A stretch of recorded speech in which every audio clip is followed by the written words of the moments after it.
everyone to another episode of Gaikoku Gamers Bytesized. This is Mike, and today we're going to take a step back in time to some more classic gaming, this time with the Colecovision. Now, this is a game system that I never got to own, and my friends didn't own because it just really wasn't around long enough.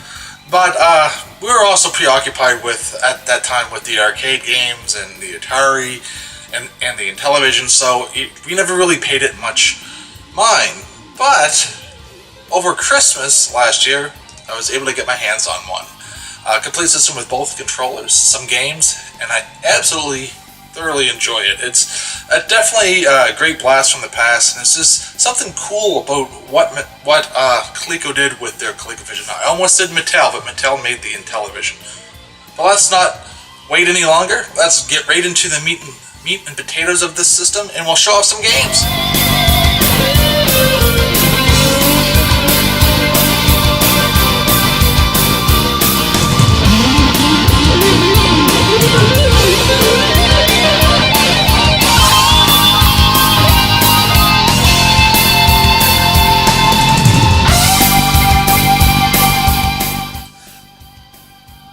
The interesting thing about Coleco was they started as a leather manufacturing company and went into pool parts before they decided to put their hat in the ring for video games. They saw the booming industry of the video game market and decided to hit that ground running.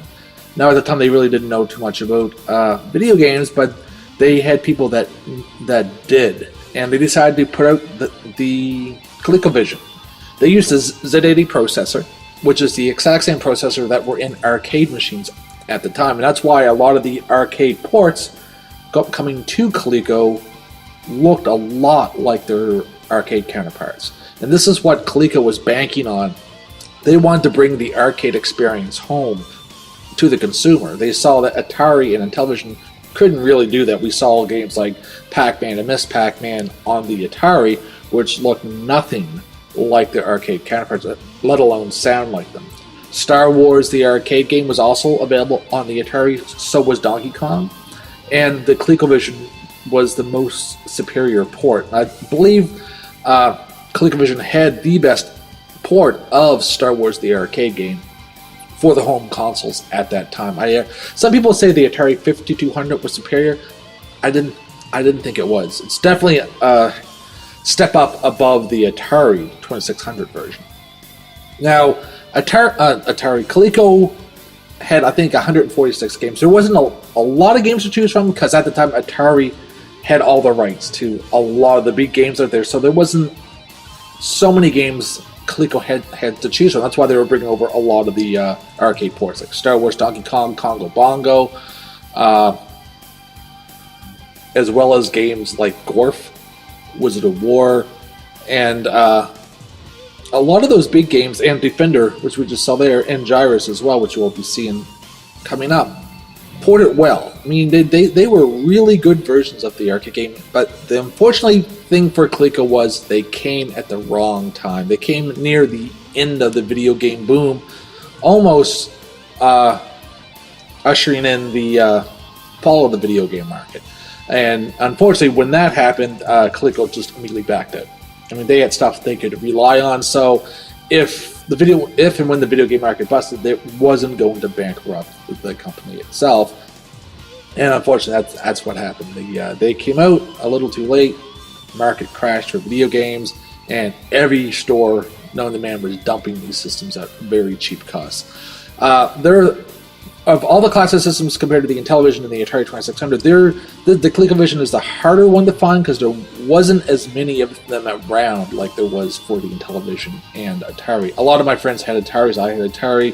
A lot of my friends had Intellivisions, but none of us had Colecos, and that was mainly because we could never find them. I don't even remember seeing them in stores. So, you know, it was they were good for the time they were out, but unfortunately, that time was short-lived. And to me, I think they were definitely the superior of the systems that were out there at the time. And I believe if the video game market didn't crash, they could have probably put out a couple more systems that would have been rivaling at the time, probably the Nintendo, the Master System, the Atari XEGS. And that's another thing that may be coming up shortly from Daryl. But that aside, Coleco was top notch for its time. It was more powerful than the Atari and the Intellivision. It ran off the same processor as the arcade games at that time, and later on, the Game Boy Color would adapt that processor to that system. I shouldn't say the Game Boy Color would. Nintendo would use this Z80 processor for their Game Boy Color line. So, what do you think? Did you guys own a ColecoVision? If you did or didn't, if you had a chance to play, what did you guys think about it? There's a comment section below. Go ahead and comment about what you thought of the ColecoVision. Was it a great system at the time? You think they could have went further if the video game market didn't crash? Don't always forget to like, follow, and subscribe. This is Mike for Gaikoku Gamers, and remember, play safe.